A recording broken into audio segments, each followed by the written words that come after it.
Hello, everyone. Welcome to today's episode,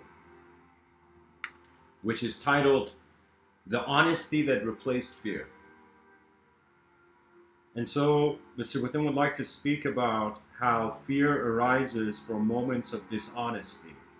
And moments of dishonesty arise when there's a sort of dissonance between your inner reality and your outer reality. Sometimes we walk this world expecting the world to be just like how we see it. Sometimes we expect how we see things to be the outcome of the world. Whether we're looking at life, Jesus is so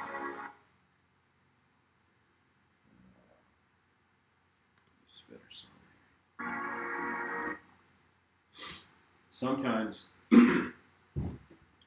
uh, our disappointments are because the external reality doesn't listen to our inner reality.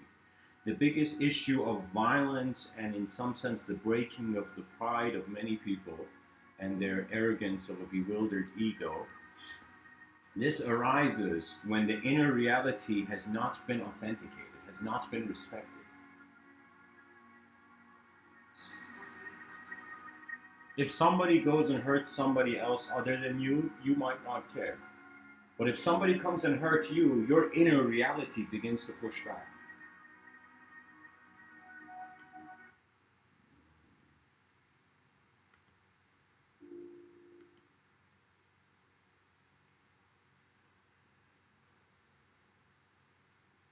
I recently understood this because, of course, fear is natural. Sometimes we require fear to make intelligent decisions. Sometimes it is fear that allows us to see more from our joy, from our courage. But what I have considered is that I noticed that the problem with society is that there is a mass dishonesty going on. And people have found that it is okay to be dishonest. And when you're dishonest externally, that means you have stopped caring of the alignment of your inner reality and your outer reality. Behind your eyes, you feel you can be anybody, but in front of your eyes, you can mask who you really are. In some sense, words can be as liberating as they can also be deceptive.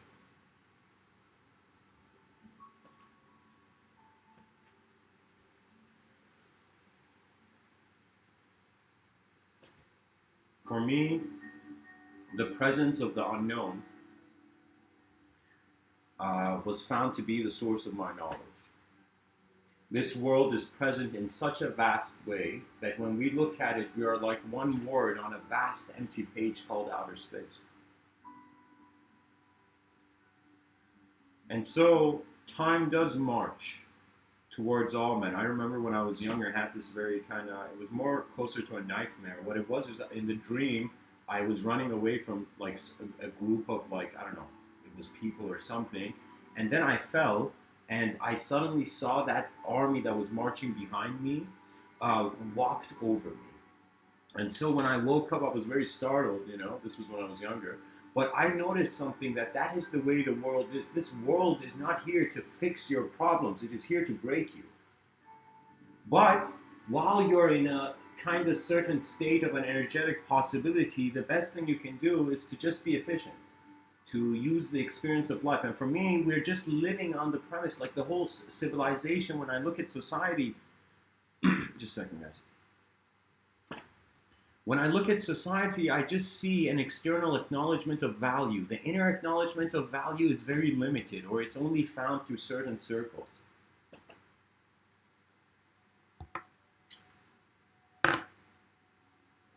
Believe it or not, this might sound a bit sad what I'm going to say, but we can never care for people. This doesn't mean we shouldn't. This doesn't mean like you shouldn't help people. I'm saying you don't have their eyes to know how they need your help. But it is only through an emotional allowance, when you can see somebody who's gone through something you have, you feel an unspoken bond, an innate bond. As if I have seen this. There have been moments where I was young and I asked for help and it was an incredible rejection. It's as if I felt when I was younger, my personality was a bit uncommon, so I was not being acknowledged, right? I don't blame people. But what I mean is that I entered a moment where I needed help, nobody helped me. Then when I recognized the moment, that same moment, when somebody was in the same shoes I was years ago and suddenly I saw them, I gave the helping hand. And it made me wonder of all the times that people have also helped me, how many times they have seen their self in me. And I noticed that we are seeing each other all the time within each other's eyes. If you were in front of me right now, who I would see would not be who you are seeing. When you look in the mirror, you see something else compared to who I see in the mirror. And so that's because the subjective meaning is kept in our own domains. Everybody is in their own subjective world. It is only through the ability of communication and various technologies such as writing and speech that I've developed that we have been able to share our inner realities, our inner visions, even our feelings. And I finally, after, guys, I am so proud of myself. Because after close to more than 20 years, more than 27 years, I finally understood what differentiates my emotions with my thoughts. Okay, because most of the time I'm having certain thoughts and I'm reacting to an inner structure, so that's why emotions are rising. But I began to recognize that the difference between a thought and an emotion is that, how would I say it? I don't want to say thought and emotion, I could say, pretty much I recognize our emotions arise from our imagination plus reality, but most of our thoughts arise from reality. What is real, what is objectifiable, what is shaped. So we are creatures working in a realm of shapes. Now the dishonesty arises when behind your eyes you're living a different shaped life than how you're living in front of it. And honesty brings these two worlds together. When honesty brings these worlds together, it brings you to your true nature. When you arrive at your true nature, life is no longer resisting you, and life is no longer guiding you. This is strange, what I'm saying. Because most people feel, especially people of the New Age community, they all feel they're being guided by higher forces. Even religious people. But for me, it's not about the idea. It's like after you have lived an idea, after you have walked the realm of thoughts, you will walk the realm of emotions. And emotions are how, in some sense, a witness within is acknowledging the duality at the same time. The only time you have emotions, if you pay attention, is when you're seeing a change. When things change for us too dramatically, the person becomes emotional. When the person has tried hard for something, suddenly is denied, suddenly the person becomes emotional. Because the inner structure, the inner intentions, the way the person felt, who the person felt they were, in some sense, has not been validated by external reality. And so this is where I recognize honesty is the only way out. Because you got to find an honest world, and then you will stop creating illusions in it.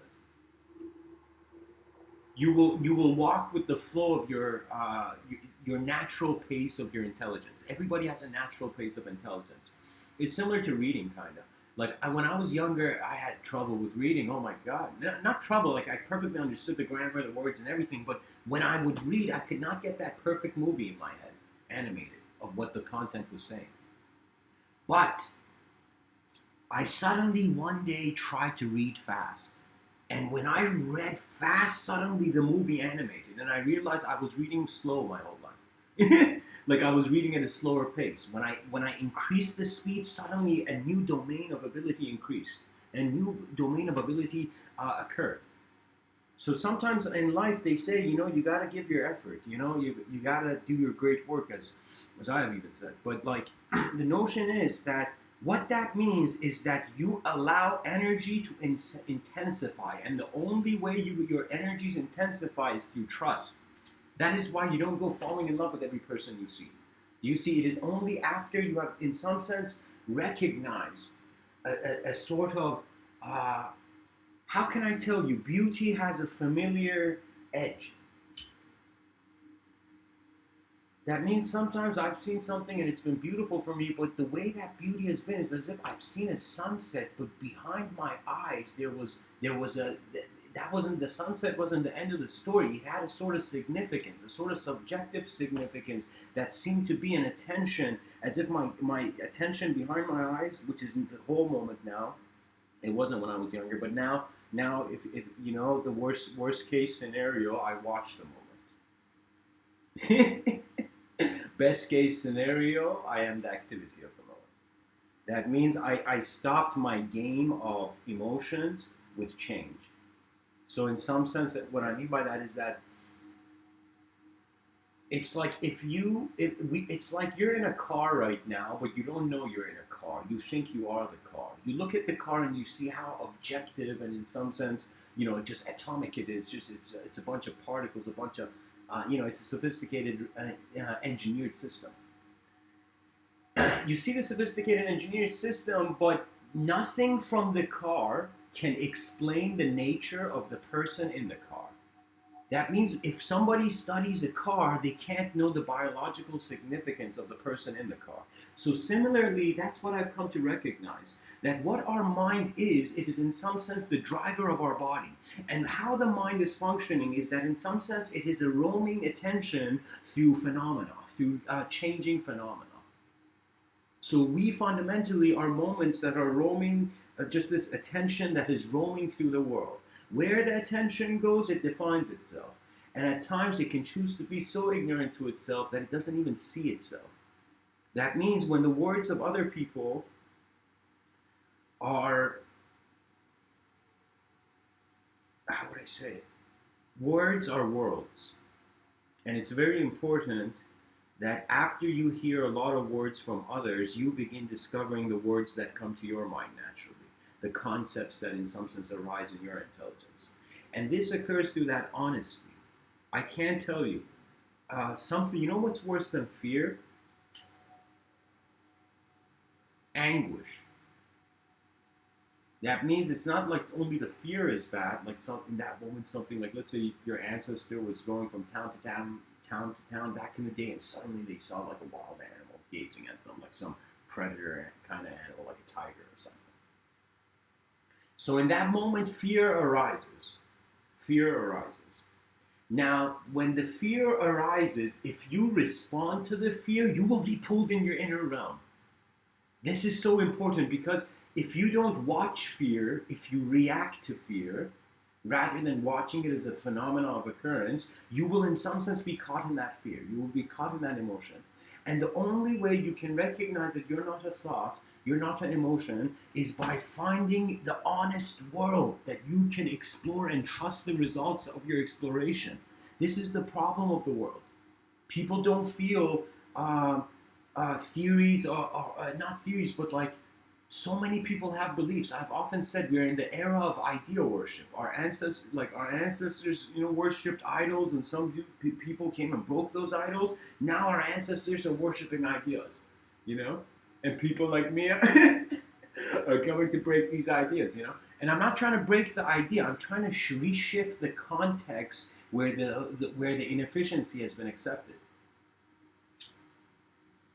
Because there's two ways the concept can change, either by its own or by its context changing. You either change by your free will or by the will of the world that is freely moving nature. So fear arises from a future and a wonder of the future outcome. As if like the person sees there's a hole on the ship is going to sink, suddenly fear and panic arises because they see the outcome. They see how the moment of manifestation is moving. Yet, if they choose to get too caught on the future projection of the outcome, rather than in the present moment seeing what's going on and quickly working based on that, you trust me, we are such sophisticated creatures that we can create data that we haven't received. And that's called imagining the future. That means something that we don't know how it's going to look, but we think it's going to look in a certain way. This has pretty much been a very, very live pattern in our species.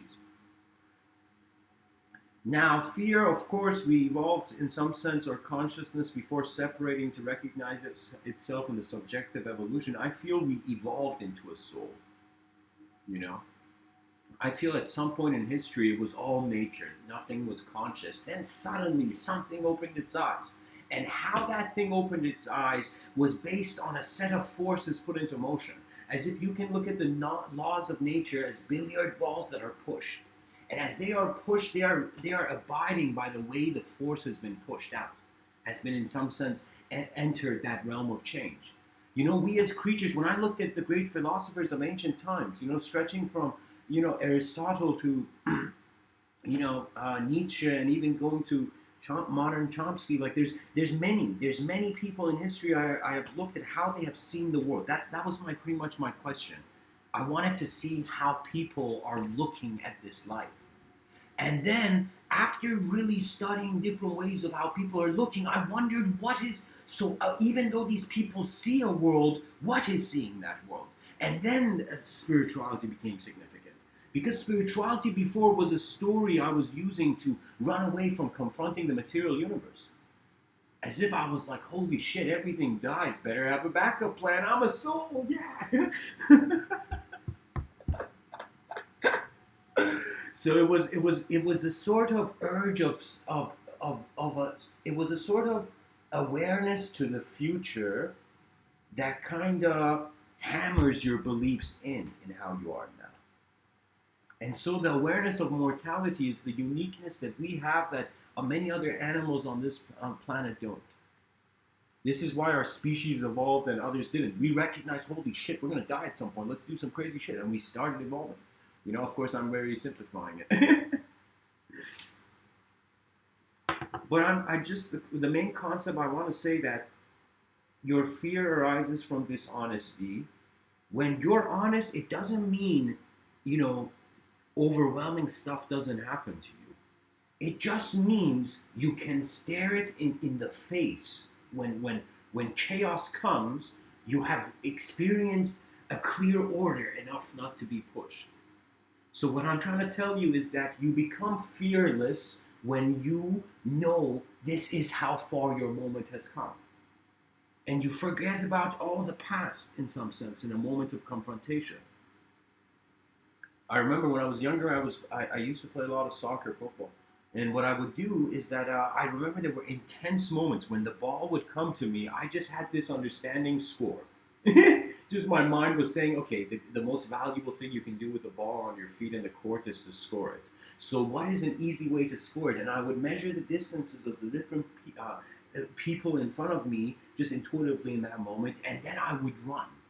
So you see, it was a sort of intensity that rather than being bogged down in a sort of fear of the past not being good in the future, or the future not being good for the past, and just I applied, in some sense, not applied, but it was as if like I was enjoying the moment by being the moment rather than being aspects of the moment subjectively are considered. The most honest answer, that means I'll be honest, a lot of wisdom centers around not realizing what you don't know. That's how you kind of grow.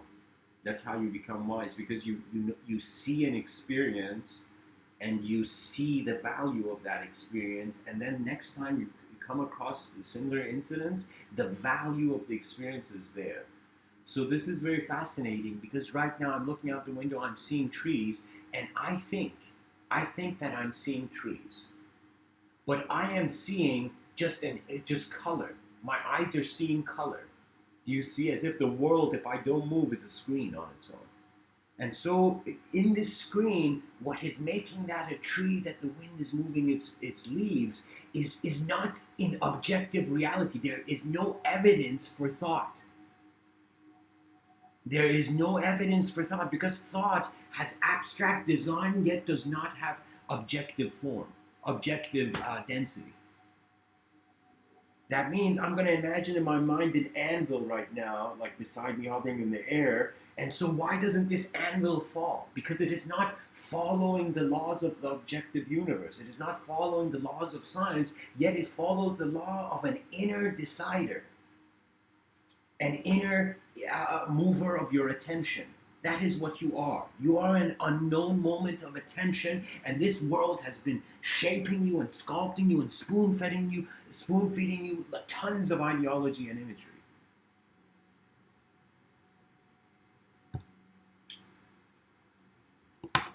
This is why before defeat there must be a fight, because there is more to see, there is more to explore.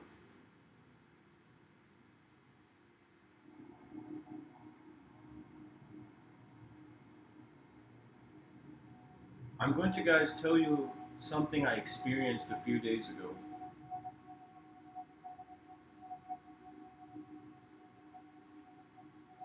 And it brought tears to my eyes because I am living in Canada, which is considered one of the greatest societies, you see. But I saw something that, in some sense, shattered me.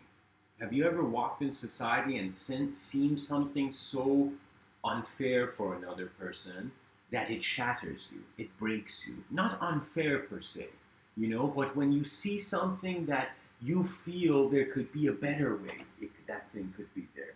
Like you go and see, like a turtle has a plastic stuck on its neck, and you're like, holy shit! That if I take that off, this turtle will feel like it. This turtle will feel more alive. And if our species, honestly, if you live your lifetime just seeing, just at least trying to help people's livelihood, you will feel alive. There's no other way. We are dead otherwise. This is why Swami Vivekananda said, those truly, only those truly live who live for others. And what he meant by that is that if you just live for yourself, it's like you're just eating melted. It's like you're watching the ice cream melt in your hands, rather than feeding the hunger of a world seeking greater evolution. Because honestly, how society... Okay, I'm going to get to what I saw. I was in a very unique, altered state of consciousness, you can say.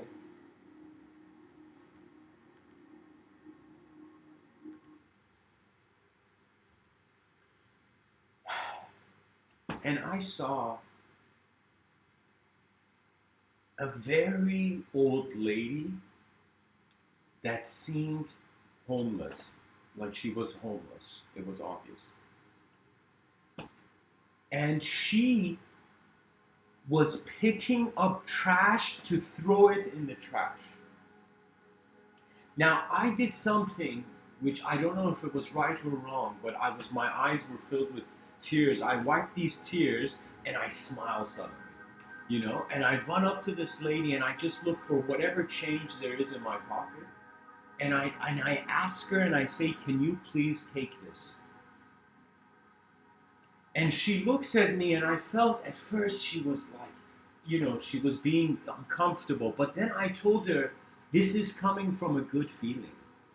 And she didn't speak English that well, but I told her, I am giving this out of good feeling, not bad feeling. I said something like that. And I saw a moment she just stopped. And it was as if I felt she had never thought this society could be good. And that is the failure of our leaders. They have they have allowed the lesser, those less fortunate, to lose hope. And that is the death of society. And I remember like before, it was like when I gave her and she accepted the change, she smiled, she got really happy, and she said, I'll take this for my grandchildren, and I was thanking her. I was thanking her for accepting. Ah, man. I was thanking her for accepting a good action.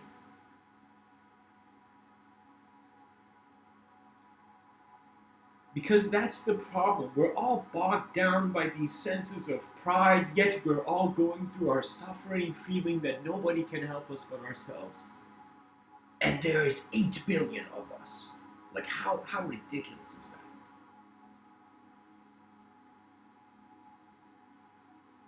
Sorry, guys, I got a bit emotional right now. But again,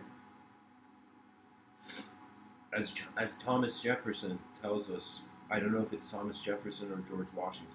Actually, I think it's Thomas Jefferson. He says, honesty, or it might be George Washington. The quote is, honesty is the first chapter in the book of wisdom. Oh, sorry, I think it was Benjamin Franklin. I don't know. It was, of course, an American leader who said that. Honesty is the first chapter to the book of wisdom. And wisdom is an efficient life. It is a life where you're not, the dimensions of life are more. You're seeing more color because you're seeing more colors. And similarly, you see more value in your civilization, in your community, in your society, when dishonesty, the era of dishonesty, this paradigm of dishonesty ends. People are like, fuck dishonesty. Let's just try to be honest and see how the world works that way. And when you are honest, you see guilt will leave the species on a mass scale. Trust me, guilt arises when you're dishonest. Or when you have proven to yourself or convinced yourself that dishonesty is better than honesty. I will tell you it is never. Because dishonesty is a burden.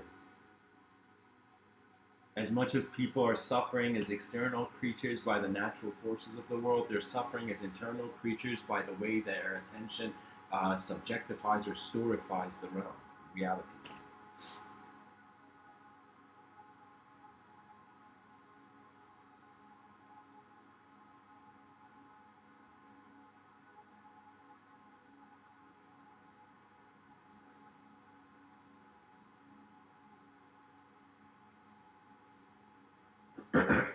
By the way, guys, you can always tune in.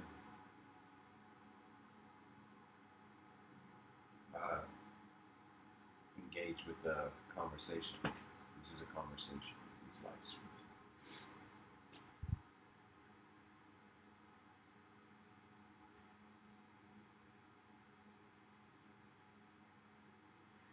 Fundamentally, what we consider to be civilization can be defined by its first action, which was something being built. That means our cities and societies, we are like the gods that created them, our species. Now, as we have created a sophisticated reality in some sense, where there is inner activity as much as outer activity.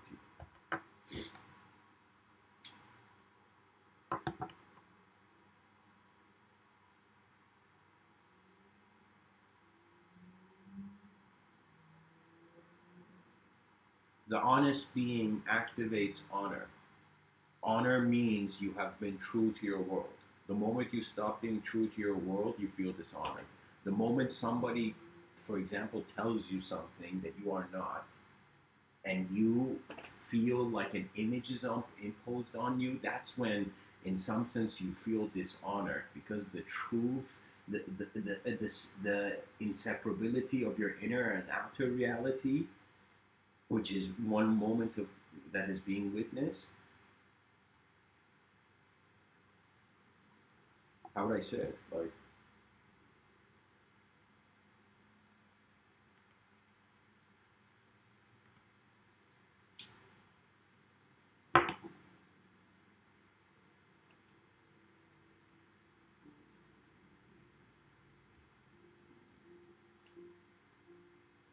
if we don't love the world, we will lose it. If we lose the world, we can never love it. We have to start a new relationship. And so Mr. Within is asking 8 billion people, please, wonder about who you are and abide by the nature of your truth, by your true nature. Behind your eyes, Don't try to be anything. You're just a moment. In front of your eyes, you can try to be different things, but you're still a moment. And once your relationship with your moment of being shifts, you see that the life in life is all that you're aware of in your moment. There have been moments when I was younger, objects, I could see personalities in objects. If you consider the human being to be a sort of objective being, and we're like, wow, look at that person has a personality. As many children have teddy bears or whatnot, in an object they begin to see a personality. They begin to see that, I'll say this, like a lot of children who feel they're talking to like friends, like imaginary friends when they're like really young, like, I don't know, at the ages, like before the ages of seven, I don't know, seven, like when they're really young, you know? That child could be seeing an invisible friend, or their mind could be dabbling with subjective imposition of meaning and phenomena.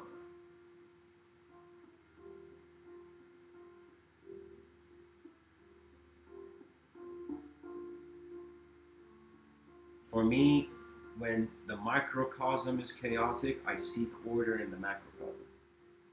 When my macrocosm is chaotic, I seek order in my microcosm.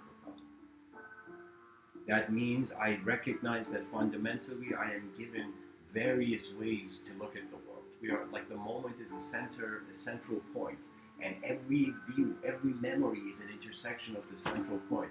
And you see what all your memories and your imagination and what every moment of your life has in common is that it has always been a moment of experience.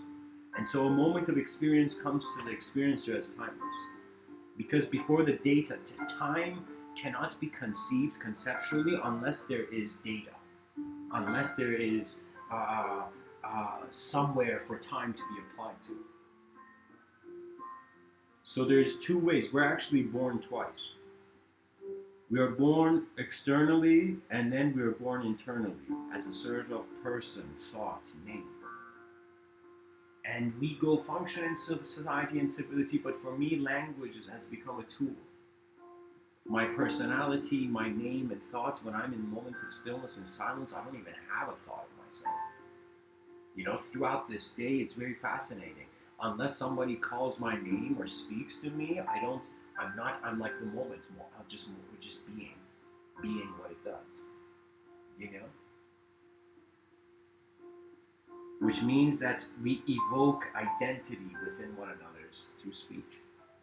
We give momentum to what is behind our eyes through the bridge between our inner worlds known as language.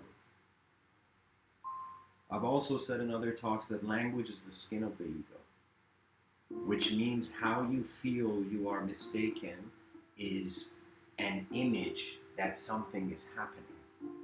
Something is happening to a character in a story, and you're like, holy shit, I'm suffering, I need enlightenment. Do you see? But I'm telling you, be deep. Have the presence. It's like your presence is the depth is the whole ocean, but your personality is just the surface of the water. And your personality reflects your environment. Behind your eyes, you are the presence of intelligence upon this world, and as the world. In front of your eyes, enjoy the party.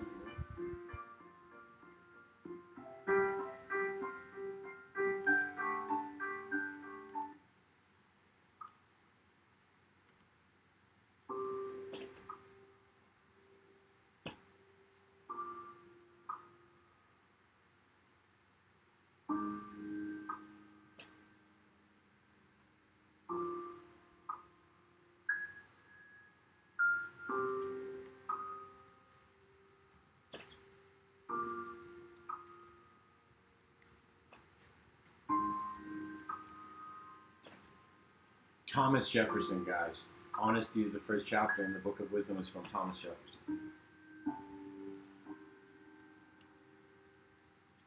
I feel like going through a quote tunnel. Let's see what we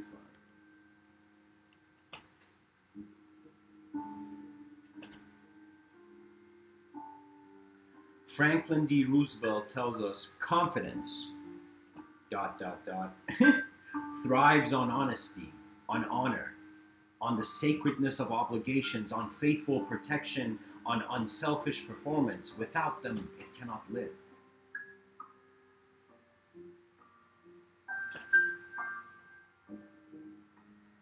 James E. Foss tells us honesty is more than not lying. It is truth-telling, truth-speaking, truth-living, and truth-loving.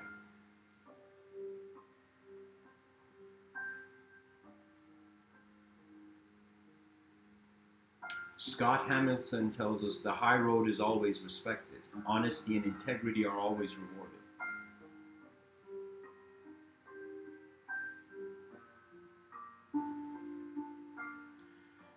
The Dalai Lama says all religions try to benefit people with the same basic message of the need for love and compassion, for justice and honesty, for contentment. Lao Tzu tells us treat those who are good with goodness, and also treat those who are not good with goodness. Thus goodness is attained. Be honest to those who are honest, and also be honest to those who are not honest. Thus honesty is attained. Very crucial point, right? You gotta be honest to your moment of being as your moment of being, rather than to certain ways you feel you can be, like to certain people you feel you should be dishonest or honest. Be honest. You're going to see the true colors of your character step out. You like that sense of self. Let me tell you, you get confidence when you are not disturbed, or when you're not in constant theoretical storms, which is how nervousness I find arises.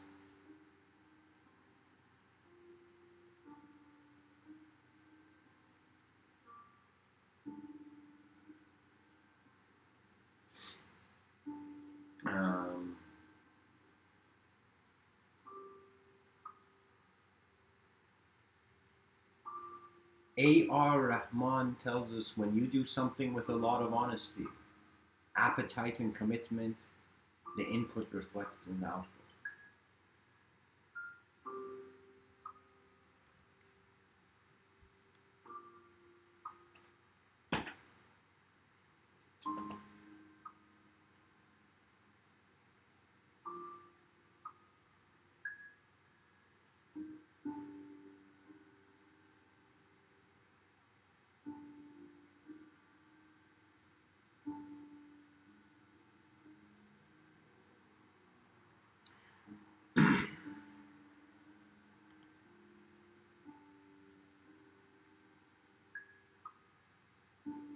Eleanor Roosevelt tells us you gain strength, courage, and confidence by every experience in which you really stop to look fear in the face. You're able to say to yourself, I lived through this horror, I can take the next thing that comes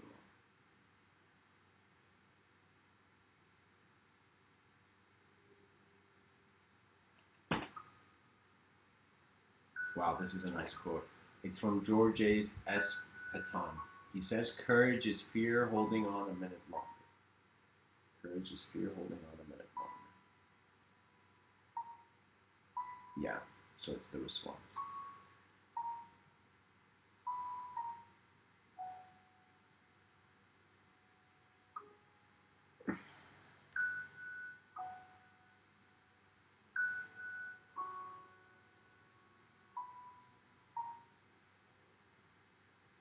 Nelson Mandela tells us, I learned that courage was not the absence of fear, but the triumph over it. The brave man is not he who does not feel afraid, but he who conquers that fear. Zig Ziglar has this nice quote. He says, with integrity, you have nothing to fear, since you have nothing to hide. With integrity, you will do the right thing, so you will have no guilt.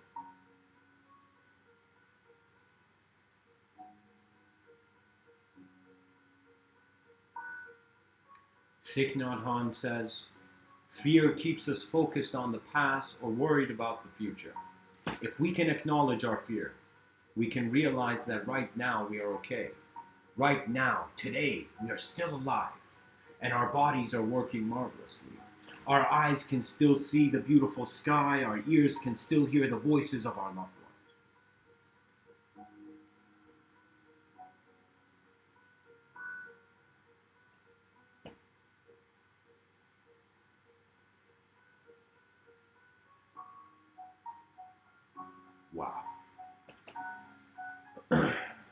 I'm going to share, this quote is from Tecumseh, Tecumseh. And the quote says, "When your time comes to die, be not like those whose hearts are filled with fear of death, so that when their time comes, they weep and pray for a little more time to live their lives over again in a different way. Sing your death song and die like a hero going home." You know, a bit intense, but nice.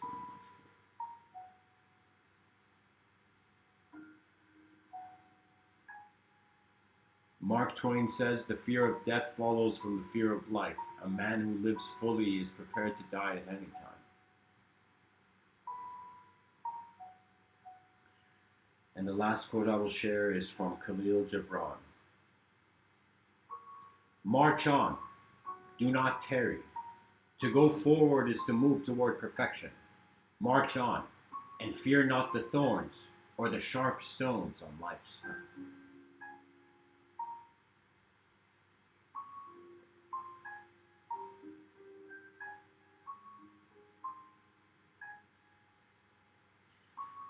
Thanks for listening, guys. Honest speech and honest living is where the game is at. You get there, you'll activate your intelligence as you, not as what your world wants you to be. You will be free before your chains were made.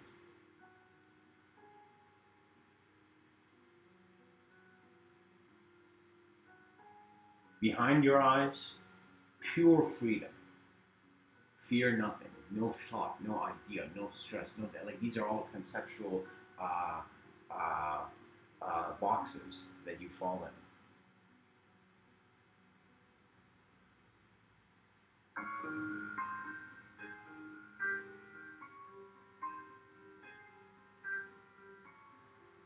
I find that honesty is the best road out of illusion. Honesty comes from the acceptance of your true nature. Your true nature is how your presence, how your personality is present, and it is present, and your presence is here, and then your personality rises. The presence of intelligence is eternal. The personality of intelligence is as temporary as its body is. Thanks for tuning in. Much blessings and all.